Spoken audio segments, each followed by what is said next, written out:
Hi అండి. నేను మీ ఉమ్మ. అందరూ ఏం చేస్తున్నారు? బాగున్నారా? మేమైతే బాగున్నామండి. మేము రామేశ్వరం వెళ్తున్నాము. జస్ట్ 10 డేస్ బ్యాక్ అనుకుని వెళ్తున్నాం అనమాట. నేను, మా ఆయన గారు, పాప, మరిది గారు, చెల్లి, తమ్ముడు, మా చిన్నోడు. రాజమండ్రి నుంచి 4:30కి మధురై వరకు ట్రైన్ ఉందండి. రామేశ్వరం డైరెక్ట్ మాకు దొరకలేదు, ఎందుకంటే శుక్రవారం మాత్రమే ఉంది. రాజమండ్రి నుంచి రామేశ్వరంకి నైట్ మొత్తం లగేజీలు మొత్తం సర్దేశామండి. 2 బ్యాగులు సర్దేశాము. సర్దేసిన తర్వాత ఇంకా 4:30కి ట్రైన్ కదా అని చెప్పేసి 2కి లేచాము. 2కి లేచి రెడీ అయ్యాము, పులిహోర చేసుకున్నాము. 4:30కి ట్రైన్ అయితే ఒక 20 మినిట్స్ డిలే అవుతుంది ట్రైన్. మేమేమనుకున్నామంటే నైట్ ఆటో మాట్లాడేసుకున్నాం అనమాట. 4:30 కల్లా మాకు వచ్చేసేయాలి, మమ్మల్ని రైల్వే స్టేషన్లో దింపాలి అని చెప్పేసి మాట్లాడుకుంటే వాడు ఏం చేశాడంటే హ్యాండ్ ఇచ్చాడు. కరెక్ట్గా 4:30 అవుతుంది. కాల్ చేసాము.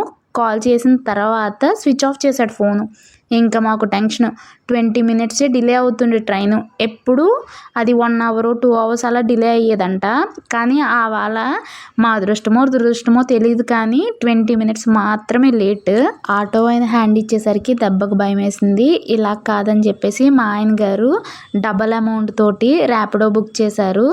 ర్యాపిడో యాక్సెప్ట్ అయింది. మేము హ్యాపీగా ట్రైన్ ఎక్కేసాము. మా చెల్లి వాళ్ళు ఒక చోట, మేము ఒక చోట, మా తమ్ముడు ఒక చోట, అలా ఒక్కొక్కరు ఒక్కో చోట ఉన్నామండి. ఎందుకంటే ఆర్ఏసీ బుక్ చేసుకున్నాము. అసలు టికెట్సే అవైలబుల్ లేవు. అందుకని చెప్పేసి ఒక్కొక్కరు ఒక్కో చోట కూర్చున్నాము. ఆ తర్వాత మళ్ళీ మొత్తం అందరం మళ్ళీ ఒకే చోటుకి వెళ్ళి ఫుడ్ తినేసాము. మా తమ్ముడు, మా మరిది గారు వాళ్ళది పక్క భోగిలు అనమాట. మేమేమో ఊరవతల, వాళ్ళేమో ఊరివతల అన్నట్టు. అంటే మేము స్టార్టింగ్ భోగి, వాళ్ళేమో ఎండింగ్ భోగి అన్నట్టు. కానీ చాలా ఇబ్బందిగా అనిపించింది నాకైతే. అలా అందరం కలిసి వెళ్తున్నాం కదా, ఒకే చోటు ఉండి హ్యాపీగా ఎంజాయ్ చేసుకుంటూ వెళ్ళాలన్నట్టు. మా చెల్లి వాళ్ళ దగ్గరే 2 సీట్లు ఖాళీ అయినాయంటే టీసీని పట్టుకుని మేము ఎక్కడ కూర్చుంటాము, మా సీట్లు అక్కడెక్కడో ఉన్నాయని చెప్పేసి టీసీ గారిని రిక్వెస్ట్ చేస్తే మమ్మల్ని ఆ సీట్లో కూర్చొని ఇచ్చారనమాట. అప్పటి నుంచి ఇంకా జర్నీ స్టార్ట్ అనమాట. చాలా హ్యాపీగా మాట్లాడుకుంటూ నవ్వుకుంటూ చాలా హ్యాపీగా అయితే వెళ్ళిపోయాము. మా చెల్లి వాళ్ళు ఒకటి, మేము ఒకటి 2 ట్రాలీ బ్యాగులు తీసుకెళ్ళాము. మా తమ్ముడు ఒక బ్యాగ్ తీసుకొచ్చాడు. మేము పులిహార తెచ్చిన సంచి మాత్రం మాతో ఎండింగ్ వరకు ఉందండి. సంచి మాత్రం తప్పలేదు అసలు. రాజమండ్రి నుంచి మధురై 1:30కి రీచ్ అయిపోయామండి. ఇప్పుడు 3కి రామేశ్వరం సూపర్ ఫాస్ట్ ఎక్స్ప్రెస్ ఉందన్నమాట. బిజీ చూడాలండి. అసలు జనరల్లో ఎక్కడానికి ప్లేసే లేదు. మేము జనరల్ టికెట్ తీసేసుకుని ఇంకా స్లీపర్ క్లాస్లో ఎక్కాము. టీసీతో మాట్లాడుకుంటే మాకు బెర్త్స్ ఇచ్చారండి, అమౌంట్ కట్టేస్తే. అలా బెర్త్స్ తీసుకున్నాము. 5కి 5 బెర్త్లు తీసుకున్నాము. ఇంకా మండపం అయితే వచ్చేసాము. పంబన్ బ్రిడ్జ్, అసలు ఇది ఎప్పటి నుంచో అనుకున్న కోరిక. పంబన్ బ్రిడ్జ్ మీద నేను వెళ్ళాలి అని. రీచ్ అయ్యాను. చాలా హ్యాపీగా అనిపించింది. కానీ చీకటిగా ఉంది, కానీ ఆ ఫీల్ చాలా బాగుంది. చీకటిగా ఉన్న లైటింగ్ మాత్రం చాలా బాగుంది. ఆ వాటర్ రిఫ్లెక్షన్ చాలా బాగుంది. రామేశ్వరం రైల్వే స్టేషన్కి అయితే వచ్చేసామండి. రామేశ్వరం రైల్వే స్టేషన్ నుంచి ఇంకా టెంపుల్కి వెళ్ళడానికి బయటకు అయితే వెళ్తున్నాము. పంబన్ బ్రిడ్జ్ డే టైం చూడాలండి, అలాగే నైట్ టైం కూడా చూడాలి. చాలా బాగుంటుంది. ఇంకా బయటకైతే వచ్చేసాము. బస్ అయితే ఎక్కామండి. మేము బయట ఆటో, క్యాబ్ అడిగాము. ఈచ్ 1 పర్సన్ చాలా ఎక్కువ చెప్పారు. ఇలా కాదని చెప్పేసి కొంచెం రైల్వే స్టేషన్ నుంచి బయటకు వచ్చేసరికి కరెక్ట్గా బస్ అయితే ఉంది. 10 రూపీస్ ఛార్జ్ చేశారండి బస్కి. రైల్వే స్టేషన్ నుంచి టెంపుల్ దగ్గరికి జస్ట్ 2 కిలోమీటర్స్ అలా ఉంటుందండి. కానీ క్యాబ్ వాళ్ళు 1000 అండ్ ఆటో వాళ్ళు 500, 800 అలా అడిగారు. అస్సలు వర్త్ కాదనిపించింది. బయటకు వచ్చాము, బస్సు ఎక్కాను. జస్ట్ 50 రూపీస్తో వెళ్ళిపోయాము. 5 మెంబర్స్. టెంపుల్ సరౌండింగ్స్లో మనకి క్లాక్ రూమ్స్ ఉంటాయండి. అక్కడ నేను రూమ్స్ అవేమీ తీసుకోలేదు. మేము ఎర్లీ మార్నింగే వెళ్ళాం కాబట్టి మేము ఫ్రెష్ అయ్యి టెంపుల్కి వెళ్ళి మళ్ళీ మేము రిటర్న్ అయితే బయలుదేరాలి కాబట్టి లగేజ్ పెట్టుకోవడానికి క్లాక్ రూమ్ అయితే మాట్లాడుకున్నాము. ప్లస్ వాష్రూమ్స్ మంచిగా ఉండాలి. మేము స్నానం చేసి వచ్చిన తర్వాత బట్టలు వేసుకోవడానికి కూడా ఒక ప్లేస్ ఉండాలన్నట్టు ఒక మంచిది క్లాక్ రూమ్ తీసుకున్నాము. ఫస్ట్ మేము అగ్నితీర్థంలో స్నానం చేయడానికి వెళ్ళామండి. ఆ తర్వాత 22 బావిల్లో స్నానం చేయడానికి వెళ్ళాము. 22 బావిల్లో స్నానం చేయడానికి టికెట్ తీసుకున్నామండి. బయట మేము అడిగాము. ఈచ్ 1 పర్సన్ 250 అలా చెప్పారు. 150కి మనకి వస్తుందా అన్నట్టు అడిగాము. అంటే 22 బావిల్లో వాళ్ళ దగ్గరుండి మమ్మల్ని తీసుకెళ్ళి మా తల మీద నుంచి నీళ్లు పోస్తారనమాట. 22 బావిల నీళ్లు కూడా.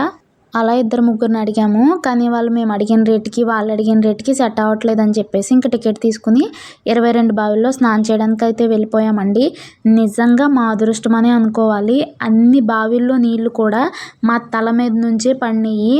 నిజంగా బయట డబ్బులు వేస్ట్ చేయడం అంత మంచిది కాదు. మాకైతే అనిపించింది టికెట్ తీసుకోకుండా నార్మల్గా ఇలా డబ్బులు ఇచ్చేసి వెళ్ళేసి ఉంటే నిజంగా మనీ వేస్ట్ అయ్యేదన్నట్టు. నిజంగా చాలా బాగా స్నానాలు అయిపోయిన తర్వాత క్లాక్ రూమ్కి వచ్చి మళ్ళీ స్నానం చేసామండి. బట్టలు నీట్గా గుంజేసుకుని ఆరపెట్టేసుకుని టెంపుల్కి అయితే వెళ్ళిపోయాము. మేము వచ్చేసరికి బట్టలు కూడా ఆరిపోతాయి అన్నట్టు. టికెట్ తీసుకున్నామండి. 100 రూపీస్ టికెట్ దర్శనానికి అయితే వెళ్తున్నాము. దర్శనం అయితే చాలా బాగా జరిగింది. అక్కడ మాకు ఏనుగు కూడా కనిపించింది. నేహ అయితే చాలా హ్యాపీ. దర్శనం మాత్రం చాలా బాగా జరిగిందండి. దర్శనం అయిపోయిన తర్వాత అమ్మవారి దర్శనం కూడా చాలా బాగా జరిగింది. తర్వాత బయటకు వస్తున్నప్పుడు లడ్డు ప్రసాదం ఇచ్చారండి. అబ్బా ఎంత బాగుందండి ఆ లడ్డు ప్రసాదం. ఆ లడ్డు ప్రసాదం కోసమైనా ఇంకొకసారి వెళ్ళాలనిపించింది. కానీ మనం ప్రసాదం లాగే తినాలి కదా. ఇంకా అన్న ప్రసాదానికి అయితే వెళ్ళిపోయాము. భోజనం కూడా చేసేసాము. భోజనాలు చేసేసి టెంపుల్ చుట్టూ ఒక రౌండ్ అయితే వేసామండి. ఇంకా అలా నడుచుకుంటూ ఇలా అగ్నితీర్థం దగ్గరికి అయితే వచ్చాము. బోటింగ్ ఉందని చెప్పేసి పర్ హెడ్ 100 రూపీస్ అంటండి. వర్తబుల్లే. ఎక్స్పీరియన్స్ చేయాలనుకున్న వాళ్ళు చేయొచ్చు. మేమైతే ఎక్కలేదండి. జస్ట్ అలా వెళ్ళి చూసి వచ్చేసామంతే. వెదర్ అయితే చాలా బాగుందండి కూల్గా. ఆ వెదర్లో ఐస్ క్రీమ్ కొనుక్కున్నాము అందరము. ఐస్ క్రీమ్ తినేసాము. ఇంకా ధనుష్కోటి వెళ్ళడానికి బస్సు అయితే ఎక్కామండి. ఆటోలు కానీ క్యాబులు కానీ చాలా అంటే చాలా ఎక్కువ ఛార్జ్ చేస్తున్నారండి. చాలా ఎక్కువ అమౌంట్ అడుగుతున్నారనమాట. అయితే ధనుష్కోటి వెళ్ళే బస్సు ఎక్కడైతే ఆగుతుందో మేము అక్కడికి వెళ్ళి చాలాసేపు అంటే ఒక 1/2 అవర్ అలా వెయిట్ చేసి ఉంటాము. వెయిట్ చేసిన తర్వాత బస్సు అయితే వచ్చిందండి. ఇంకా ధనుష్కోడి అయితే వచ్చేసాము. అదంతా తిరిగేసి కొన్ని ఫొటోస్ తీసుకుని మళ్ళీ మేము వచ్చిన బస్సులోనే రిటర్న్ అయితే వెళ్ళిపోయాము. ఎందుకంటే మళ్ళీ మేము ఈవినింగ్ ట్రైన్ వెళ్ళాలి కాబట్టి. Last road of India. I'm very happy తెలుసా అండి. నిజంగా ఇవన్నీ తిరుగుతానని నేను అసలు ఎక్స్పెక్ట్ చేయలేదు. ఇండియా ఎండ్ పాయింట్ కన్యాకుమారి వెళ్ళినప్పుడు కూడా నేను ఇలాగే ఫీల్ అయ్యాను. చాలా హ్యాపీగా. ఇప్పుడు కూడా అంతకన్నా ఎక్కువ ఫీల్ అవుతున్నాను. ధనుష్కోడి నుంచి రామేశ్వరం టెంపుల్కి వెళ్ళడానికి కరెక్ట్గా 1 అవర్ జర్నీ అండి. మేము 3:40కి ఎక్కాము. 4:40కి మమ్మల్ని బస్సు అయితే దింపేసింది. అక్కడ నుంచి షేర్ ఆటో మాట్లాడుకొని జస్ట్ 20 రూపీస్కి పంచముఖ ఆంజనేయ స్వామి టెంపుల్, రామతీర్థం, లక్ష్మణ తీర్థం చూడడానికి అయితే వెళ్ళాము. రామతీర్థం, లక్ష్మణ తీర్థం, ఆంజనేయ స్వామి టెంపుల్ కూడా ఇవన్నీ వాకబుల్ డిస్టెన్స్లోనే ఉంటాయండి. మేము రామేశ్వరం టెంపుల్ దగ్గర అడిగినప్పుడు పర్ హెడ్కి 200 చెప్పారు. ఇలా కాదని చెప్పేసి మేము ఫస్ట్ ధనుష్కోడి వెళ్ళిపోయి ఆ తర్వాత చూద్దాంలే అన్నట్టు వచ్చి అక్కడ నుంచున్నాము. అంతే. రామతీర్థంకి తీసుకెళ్ళాలంటే ఈచ్ 1 పర్సన్ 20 అన్నాడు. మాకు ఫీజులు ఎగిరిపోయినాయి. మేము షాక్ అసలు. మేము 500కి మాట్లాడుకుని ఆ 3 తిరిగి వచ్చేయచ్చులే అన్నట్టు అనుకున్నాము. ఆటో ఆయన ఎలా అడిగాను, మీరేమో 20 రూపీస్ అంటున్నారు కదండి, దూరంగా ఉంటాయా టెంపుల్స్ అని అడిగితే, లేదమ్మా 3 వాకబుల్ డిస్టెన్స్లోనే ఉంటాయి, మీరు హ్యాపీగా వెళ్ళి తిరిగి వచ్చేసేయండి, 20 రూపీస్ ఎక్కుతారా అని అడిగాడు.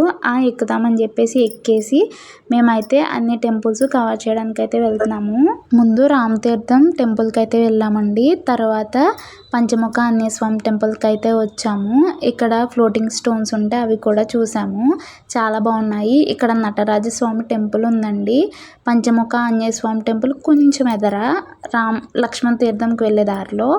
అక్కడ కూడా కవర్ చేసుకుని లక్ష్మణ తీర్థంకి అయితే వెళ్ళిపోతున్నాము. లక్ష్మణ తీర్థం కూడా చాలా బాగుందండి. ఆ కోనేరులో చేపలు మాత్రం భలే ఉన్నాయి. చాలా బాగా పెంచుతున్నారు వాటిని. హైవే ఎక్కి మళ్ళీ షేర్ ఆటో తీసుకుని రామేశ్వరం టెంపుల్ దగ్గరికి అయితే వెళ్ళిపోయామండి. మళ్ళీ స్వామిని దర్శనం చేసుకున్నాము. ఫ్రీ దర్శనం లైన్లో వెళ్ళాము. దర్శనం చాలా బాగా జరిగింది. మళ్ళీ అమ్మవారిని దర్శనం చేసుకున్నాము. మళ్ళీ ఎప్పుడు వస్తుందో తెలీదు, వచ్చిన ఛాన్స్ మిస్ చేసుకోకూడదు అన్నట్టు దర్శనానికి వెళ్ళాము. స్వామిని చూసి ఇంకా అలాగే భోజనం కూడా చేసి వచ్చామండి. క్లాక్ రూమ్స్ అన్నీ కూడా అమౌంట్ కట్టేసి మళ్ళీ రామేశ్వరం రైల్వే స్టేషన్కి అయితే షేర్ ఆటోలో వెళ్ళామండి. రామేశ్వరం నుంచి మధురై రైల్వే స్టేషన్కి అయితే వెళ్తున్నాము. ఈ ట్రిప్ లో షేర్ ఆటో బస్సెస్ బెస్ట్ అనిపించింది. నెక్స్ట్ వీడియోలో మధురై స్టేషన్ నుంచి ఎక్కడికి వెళ్ళామో వీడియో చేస్తానండి.